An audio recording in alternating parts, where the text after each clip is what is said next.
Hola mis amigos y amigas de Vive tu vida con interioridad. Hoy es domingo, julio 16 del año 2017. Estamos proyectando esta idea de cómo empezar a cambiar nuestra vida, a vivir mejor, vivir más, que nuestra vida aquí se prolongue un tiempo más, pero que esa prolongación sea de calidad, de excelencia, que vivamos con buenas relaciones humanas, que vivamos con buena salud y que seamos autosuficientes. Esa es la idea fundamental de este proyecto que hemos titulado Ilumina tu camino. Iluminar tu camino significa que tú eres el camino y que tú eres la luz. Tú eres el protagonista de tu propia vida. Tú eres quien hace las cosas y a la vez quien disfruta lo que haces. Lo que haces. Es como decir que tú eres el protagonista y a la vez el espectador. Esa experiencia la tengo yo cuando estaba estudiando, cuando era joven, cuando estaba en mi pueblo, en San Cayetano Norte de Santander, en Colombia. Nosotros todos los días hacíamos deporte. Todos los días íbamos al río, todos los días jugábamos fútbol, todos los días estábamos en actividad, además de las tareas normales que nos ponían en la casa de la escuela. Todos los días. Luego me fui para el seminario, después que terminé el estudio, me fui para el seminario, y en el seminario todos los días hacíamos deporte. Pero yo no sabía que estaba haciendo ejercicio. No nos percatábamos. Estábamos disfrutando de esa actividad. Soccer, nadábamos, corríamos. Siempre era un entretenimiento. Y no sabíamos que estábamos haciendo ejercicio. O sea, nosotros mismos éramos los protagonistas y a la vez éramos los espectadores. Y de eso se trata la vida, que uno vaya siendo el protagonista de su propia vida y a la vez siendo el espectador, o sea, siendo el que mira el panorama. Porque para vivir es que hemos nacido. Por eso este proyecto se llama Ilumina tu camino. Ilumina tu camino es que tú eres el camino y tú eres la luz. Imagínate eso. Y tú lo vas iluminando. Tú mismo eres el camino, tú mismo eres la luz. Y a la vez tú mismo iluminas el camino, iluminas la luz. Porque eres tú el mismo. Eso hay que ponerle un poquito de atención. Eso solamente lo logra uno cuando logra uno alcanzar, cuando se permite uno descubrir la parte interior. Siempre, como les digo, tenemos la parte exterior que es manejada por los lóbulos frontales, por el racionalismo. Está correcto, está bien para muchas cosas. Pero para vivir, para la esencia de la vida, hay que entrar al cerebro interno, al cerebro reptiliano, que es el cerebro de la vida. Para vivir hemos nacido. Este planeta se llama el planeta de la vida. Hubo una época en que se decía que si uno creía, existía porque creía. Otra época se empezó a decir, no, hay que pensar, hay que racionalizar para poder vivir. Luego pienso, luego existo. Pienso, luego existo. Si yo pienso es porque existo y si existo es porque estoy pensando. Después se dijo, no. En el siglo XX, no. Eso de creer y de pensar no es tal cosa, es sentir. Déjate llevar por las emociones, por el sentimiento. Como tú te sientas, así es. Y hoy día yo te digo que ni es el creer solamente, ni es el pensar solamente, ni es el sentir, sino que es el vivir. Para vivir tú has nacido. Luego vivo, luego existo. Y eso sí tiene más lógica. Si tú existes porque vives, y si vives porque existes. La vida, este es el planeta de la vida. No estoy en contra, no estoy rechazando el creer, el pensar y el sentir, pero no nos podemos llevar por esos que son circunstanciales. Eso nace de la vida. Yo vivo y porque yo vivo es que puedo creer, pensar y sentir. Y no es lo contrario. No es que si yo pienso es vivo, no, porque primero es la vida. No es que porque yo siento es que estoy viviendo, no, existiendo. Tú vives es porque estás viviendo. Entonces lo primero, la base es la vida. Por eso este programa se llama Vive tu vida con interioridad y el título que le hemos puesto es Ilumina tu camino. Muy bien, pues de todos estos videos que hemos hecho y de los proyectos que llevamos en los programas, te estoy llevando a descubrir dentro del cristianismo la vida espiritual.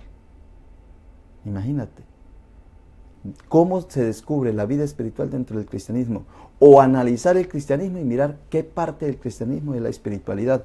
Y lo otro son circunstancias, lo otro es la empaquetadura, es la religión, es la doctrina, son los ritos externos, pero en esencia, ¿qué es lo que tiene? Y eso es lo que les estoy diciendo durante esta semana, y para eso les he llevado por la historia de la iglesia. Ayer terminaba diciendo que la iglesia era una sola, y que cuando la iglesia se dividió fue porque el Estado del Imperio Romano también se había dividido, y entonces la iglesia se separó. Eso es impresionante, y cuando uno analiza eso, ahí sí descubre uno, despierta, se da cuenta uno, y ahí es donde se da uno cuenta que la religión cristiana nace en el Imperio Romano. Nace en el Imperio Romano, porque cuando se mueve el Imperio Romano, la iglesia también se mueve. O sea que pertenece ahí nació. Se mueve el judaísmo y no pasa nada. No pasó nada. Vea, y decimos que venimos del judaísmo. No, venimos del Imperio Romano. El Imperio Romano gesta el cristianismo. ¿Cómo se origina el cristianismo? Para mí el cristianismo se originó en 3 etapas. Una etapa que fue el pensar, vamos a hacer algo nuevo. Lo pensaron, se presentaron las circunstancias, es cierto. Y entonces tomaron del judaísmo, tomaron del paganismo, lo unieron y nació algo nuevo que se llama cristianismo.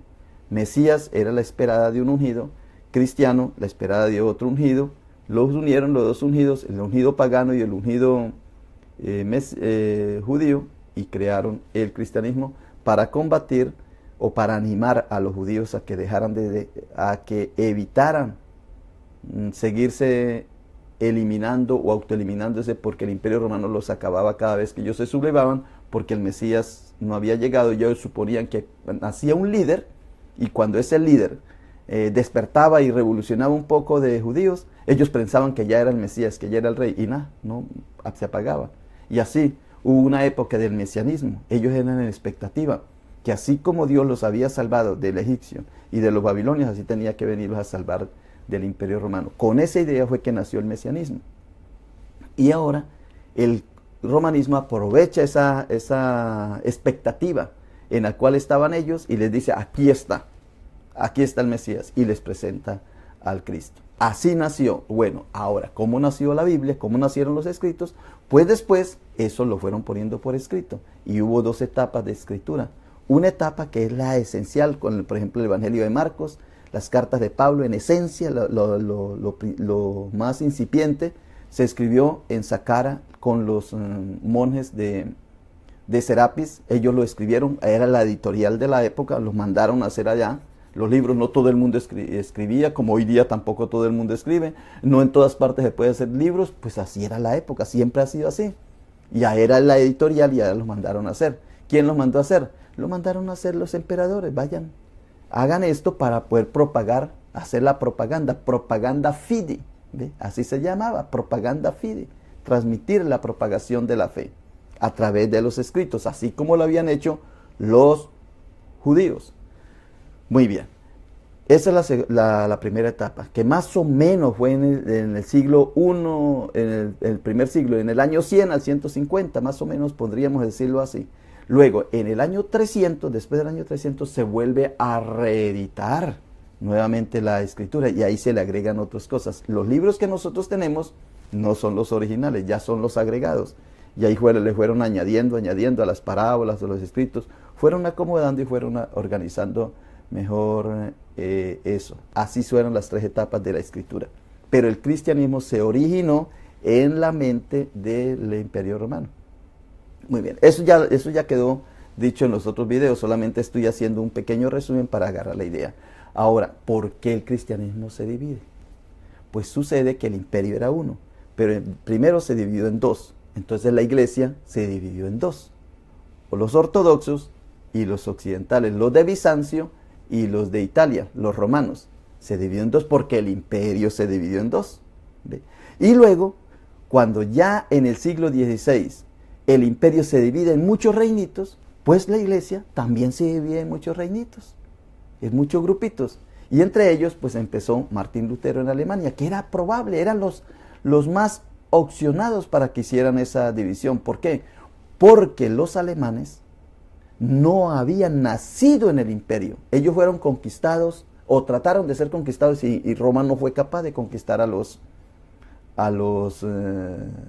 de Alemania, que tenían esa conciencia religiosa del druidismo. Es que cuando uno entra ahí es donde se da cuenta. Entonces ellos tenían otra manera de pensar, otra manera de sentir, diferente al imperio romano. No se dejaron conquistar. Ellos conquistan el imperio romano y lo transforman. Entonces cuando el imperio se subdivide en pedacitos, ¿quién es el que empieza la subdivisión en la iglesia? Pues ellos mismos. Se notan que había todo un ambiente para dividir el imperio romano económicamente, política, en geografía y también en la iglesia, que era territorial. Entonces miren para que ustedes noten lo siguiente. La iglesia, le estoy hablando desde el punto de vista macro, porque siempre la iglesia tuvo aristas, tuvo punticos, y eso lo vamos a ver dentro de un momentico, pero voy a tomar la parte grande. La iglesia, cuando el imperio se dividió en dos, la iglesia se dividió en dos, Oriente y Occidente. Cuando el imperio se dividió en pedacitos, en otros reinos pequeños, la iglesia también se dividió en pedacitos, y eso es lo que les voy a presentar en el día de hoy.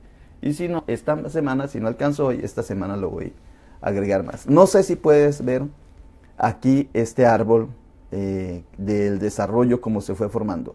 Hasta 1517, la iglesia estaba dividida en dos, que era Occidente, los de Bizancio, los ortodoxos todavía existen, y los occidentales. Que eso más o menos había empezado la problemática en el siglo VI, cuando nacieron los musulmanes, que empezaron los musulmanes con el Islam. Pero ya donde más se separaron fue más o menos en el siglo XI y XII, ya se había separado la iglesia Occidente de Oriente, porque ya se había dividido el reino. Ya el reino Bizancio estaba aquí, Occidente estaba aquí. Entonces ya como apenas se dividieron estos dos reinos, pues la iglesia también quedó dividida. Entonces aquí quedó un patriarca y aquí quedó el papa. Papa significa padre, patriarca significa padre, lo mismo. Y en el año 1000 ya estaban atacando aquí el Islam.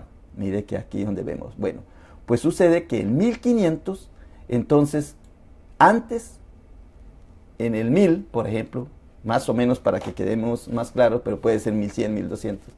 Pero en el 1000, entonces se dividieron estos dos reinos. Occidente, aquí los azules, y Oriente. Aquí la capital era Constantinopla, donde estaba el patriarca y el emperador. Y aquí estaba Roma, donde estaba el papa y el emperador. Pero como ya el imperio estaba acabándose, porque al dividirse el imperio, pues el emperador se acaba, entonces quedó el patriarca y quedó el papa. Muy bien. Pues sucede que Occidente, el azul, ahora en 1500 también se subdivide. Entonces en 1500 se dividió en dos. En 1517, la reforma protestante. Entonces los luteranos agarran para este lado y los cristianos o los católicos agarran para este lado, 1520. Muy bien.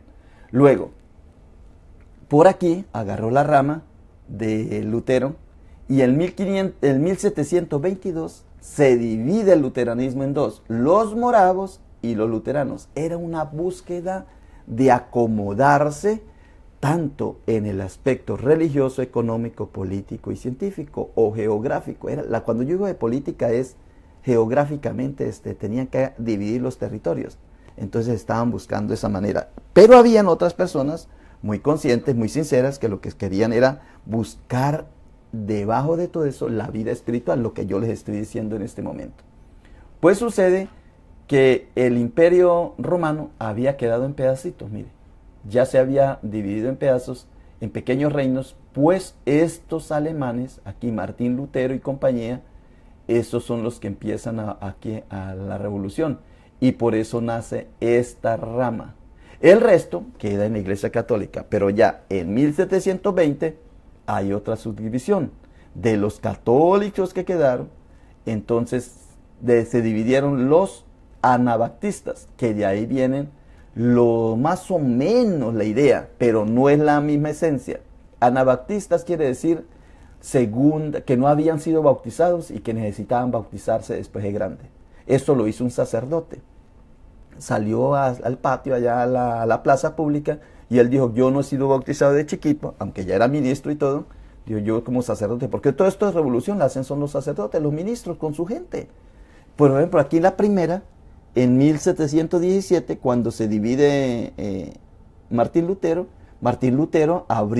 promovió la revolución, y cuando sus amigos ya estaban eliminando a la Iglesia Católica, quitando tumbando templos y tumbando imágenes, los mandó a matar. ¿Por qué? Porque era que estos campesinos no habían entendido que la revolución era ideológica y no era tan práctica así de ir a acabar físicamente con las otras, ¿ve? Porque esa era la idea, pero la gente no entiende, entonces la gente va y mata al otro por fe, como por política. Los políticos allá a la cabeza comen juntos, beben juntos, están juntos contentos. Pero los de la base la toman más en serio y entonces se van a acribillar. Muy bien, pues estos anabaptistas salieron en 1525 cuando ellos dicen no nos han bautizado. Siguió la Iglesia Católica y aquí en 1734, en 1534, ustedes ven aquí, 1534, entonces ya se divide la Iglesia de Inglaterra. Mire, primero se dividieron aquí los alemanes, luego los de Inglaterra con Enrique VIII, porque no dejó casar el Papa con su cuñada, no lo dejó casar a Enrique VIII, que era el rey de allá, y porque antes, recuerden, antes era todo el Imperio Romano, y los pequeños reyes tenían poca autoridad, pero después que se acabó el Imperio Romano, se subdividió, se fue agotando, ya quedaron los pequeños reinos con más fuerza. Entonces Enrique VIII creó los anglicanos, que fue la Iglesia Nacional de Inglaterra. Pero eso no se tardó mucho, porque en muy poquito tiempo, en 1616, la idea de los anabaptistas se volvió a desarrollar aquí, y en 1612 el anglicanismo se subdivide. Bueno, pero voy a irme por aquí y luego me vengo para acá. Porque yo quiero que ayer les dije que yo quería que usted descubriera, porque usted está en una de estas iglesias, en una de estas está. Entonces, de estas iglesias, ¿cuál es, de dónde viene tu raíz? Por eso yo digo, no desconozcas a tu madre, a tu abuela, a tu tarabuela. Y no creas que fue que la iglesia suya apareció por mágica, ilusionaria, una ilusión óptica y que llegó desde lo alto. No es extraterrestre. Eso es histórico, está histórico. Tu iglesia, a la que tú perteneces, viene de una de estas ramas. Me voy a ir por este ladito para después venirme para acá. Porque aquí, entonces se separan los anabaptistas. Estos vuelven y renacen aquí con el 1612, pero por la rama anglicana, la misma idea. Pero por aquí, en este lado, entonces en 1560 aparecen los presbiterianos. Aquí en Del Río hay una iglesia presbiteriana. En 1516, eso se hacen con Calvino, se dividen. Pero en 1582, los reformados, que eran los que habían quedado, entonces habían quedado los reformados y los presbiterianos. Y entonces, entre los reformados aparece otra rama que se llama los congregacionistas. O sea que por este lado, los que salen de la Iglesia Católica, porque aquí la base es la Iglesia Católica, la cristiandad, en esa época no se decía católica, la cristiandad, se dividió en dos, los reformados y los luteranos, reformados de Calvino y los luteranos de Martín Lutero, eran dos nomás. Pero aquí los reformados se dividen en varios grupitos y los luteranos solamente se subdividen en dos, porque Martín Lutero tenía muy claro, él no se quería separar de la Iglesia Católica, pero aquí estaban más loquillos. Aquí estaban más enredados todavía y por eso fue saliendo el uno, el otro, el otro, el otro, el otro. Cuando no hay claridad en la visión, todos tiran para un lado y para el otro y no saben por qué están dividiéndose. Muy bien. Ya dije, entonces aquí los reformados, a los reformados les salen 1, 2, 3, 4 paticas. En esta patica, del 1530 a los 1534, que fueron los anglicanos, que fue el reinado de Enrique VIII, que obligó a todos a ser anglicanos, a él tampoco le fue tan bien, porque a él en 1612 se le salieron los bautistas, en 1646 se le salieron los cuáqueros, que fueron los que llegaron aquí a Estados Unidos, y en 1750 hay otra ramificación bien fuerte, que son los metodistas, en la cual yo pertenezco ahorita. Por gracia de Dios, no la busqué. A mí prácticamente fue un caminito que me fue llegando, pero hoy día yo entiendo por qué. Porque estos metodistas no luchan por poder económico, político, sino luchan como los anglicanos, que lucharon para que moralmente se aboliera un rito o una ley moral, que era que hubiese divorcio. En cambio aquí los metodistas nacen es por una experiencia espiritual. Los de aquí son ya por experiencia espiritual. Pero hoy día ya no, hoy día ya somos más políticos que todos los que de esta rama. Bueno, entonces me vengo por aquí, los anglicanos, entre 1789 entonces nacen los episcopales. ¿Por qué en 1789? Porque ellos estaban aquí en Estados Unidos, se llamaban anglicanos, pero entre la guerra del norte y del sur, la guerra de secesión, en Estados Unidos tuvieron que llamarse episcopales para que no fueran expulsados a Inglaterra. Entonces los llamaron, 1789 nacen estos. Y de los anglicanos, en 1825 nacen los hermanos evangélicos, los hermanos unidos, 1825. Luego en 1750, entonces es donde aparecen los metodistas, y de los metodistas, como es una idea espiritual, porque es que de la idea espiritual, aquí lo que yo digo, una idea espiritual puede empaquetarse en diferentes empaquetaduras. Entonces cada uno está empaquetando la espiritualidad. La misma idea cristiana la está empaquetando. Entonces en 1878 aparecen los salvacionistas. ¿Qué es lo que están diciendo? Que la esencia del cristianismo es la salvación. Luego aquí en 1886 aparecen de la rama metodista, aparecen los pentecostales y los carismáticos en 1950. Y por aquí en 1906 era que aparecieron los nazarenos. Muy bien, ahí está toda la entremadura, sí creo que se dice, el entramado de el cristianismo del día de hoy. Todos buscando en qué empaquetan mejor tres cosas, que es cómo cómo tener buenas relaciones con los demás, cómo tener excelente salud y cómo ser autosuficiente, que es la esencia de la espiritualidad. Si tú dices, ¿qué es espiritualidad? La espiritualidad es vida. Vida. La espiritualidad es vida. Esa vida espiritual, o sea, esa vida es lo que llamamos espiritualidad y esa espiritualidad es lo que llamamos vida. Pero esa vida se empaqueta. Por ejemplo, la espiritualidad de las plantas está empaquetada en los vegetales. La espiritualidad del reino animal está empaquetado en carne, en calcio, en todo eso, en los animales. Y la espiritualidad del ser humano está empaquetada en nosotros. Pero nosotros ya no nos conformamos con vivir nuestra vida, sino que empaquetamos, como somos racionales, entonces creamos religiones. O sea que el agua a veces la vendemos en botella, la vendemos en bolsa, la vendemos en platos, la vendemos en vaso. O sea, lo que cambia es el paquete, pero la esencia es la misma. Todas estas personas lo que están buscando es cómo tener mejores relaciones con los demás, cómo tener buena salud y cómo ser autosuficientes, que son las tres ramitas, las tres bases, las tres sustancias de la espiritualidad.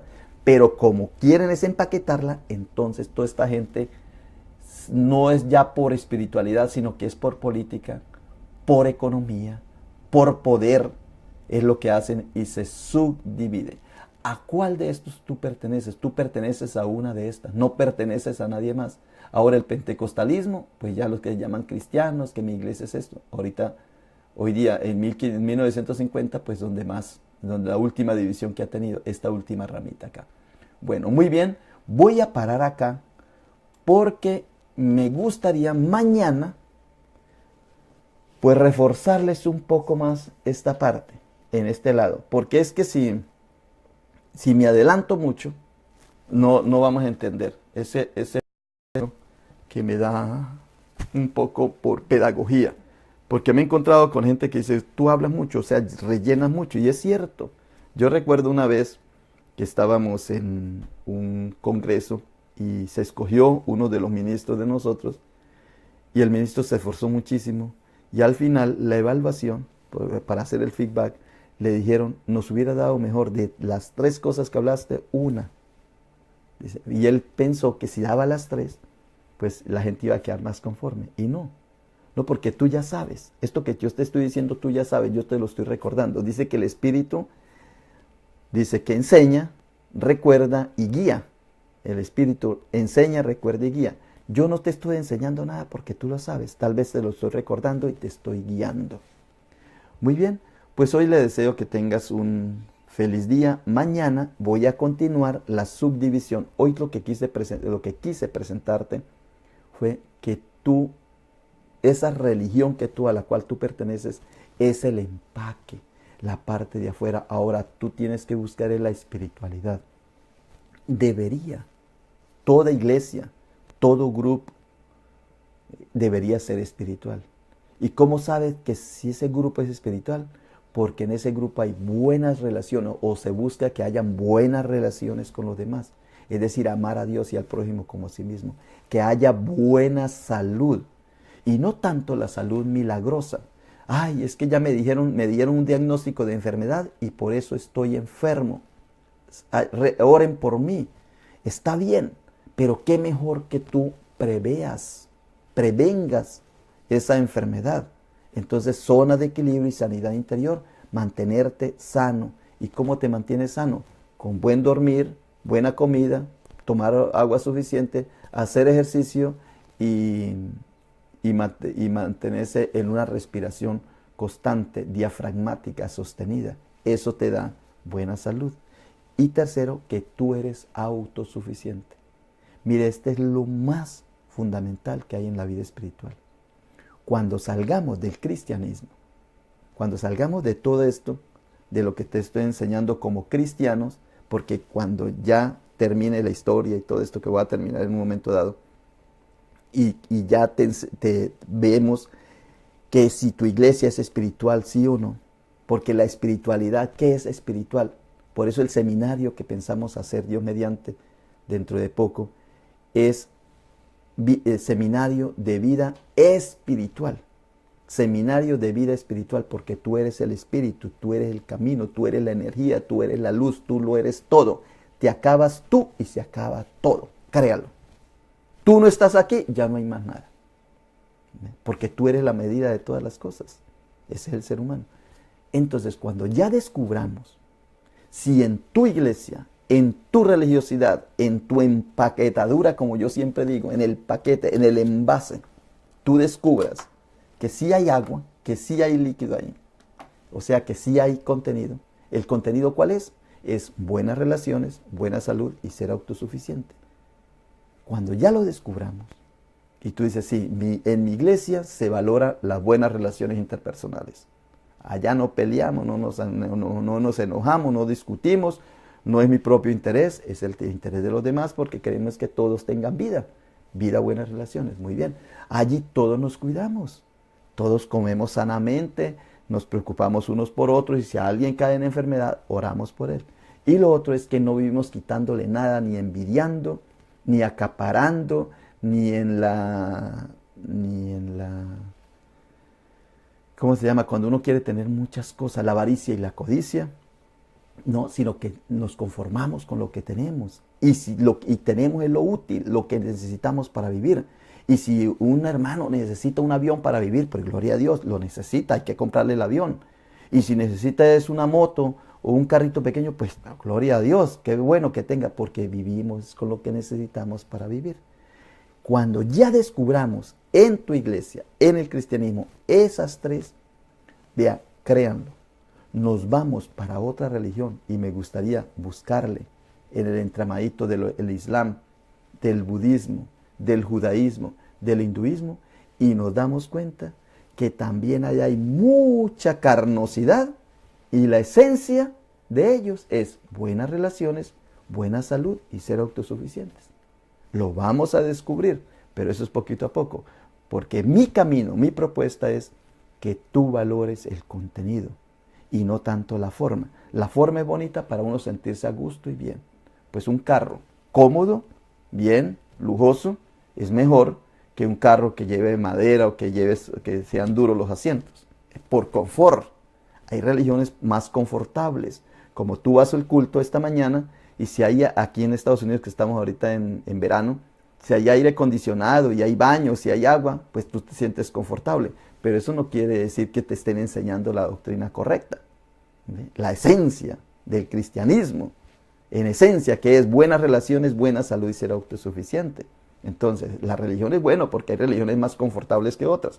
El cristianismo fue confortable para el judaísmo y para los paganos, porque los paganos se tendrían que haber circuncidado. Y Pablo dice, no necesitan circuncidarse. Ese dolor de quitarse el prepucio del pene, no tienen que hacerlo. Entonces, gloria a Dios, ¿ve? Se les arregló por religión. ¿Más por contenido? No, porque contenido es la espiritualidad. Buenas relaciones, buena salud y ser autosuficiente. Y en esencia lo vamos a descubrir en todos los seres humanos. Pues si hay espiritualidad en las plantas, si hay espiritualidad en los animales, ¿cómo no va a haber espiritualidad en ti? ¿Y por qué en las plantas hay espiritualidad? ¿Y por qué en los animales hay espiritualidad? Porque espíritu es ruah, espíritu es neuma. Y neuma es espíritu. Y el animal respira y en las plantas respiran. Por lo tanto, los animales, las plantas y los seres humanos tienen espíritu. Porque el espíritu es ruah, es neuma, dice que sopló y fueron seres vivientes. La tierra produjo seres vivientes, el agua produjo seres vivientes. ¿Ve? Entonces es el soplo divino que hay en cada una. Esa es espiritualidad. ¿Y qué es ese soplo divino? Son buenas relaciones, buena salud y ser un autosuficiente.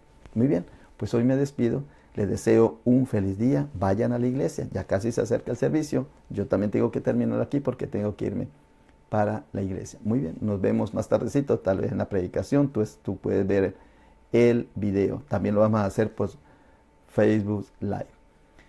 Muy bien, pasen este proyecto. Mañana continuamos. Me gustaría que descubriéramos mañana es que así como en 1500 la iglesia se separa, antes de 1500, cuando se empezó a propagar el cristianismo, también hubo muchas divisiones.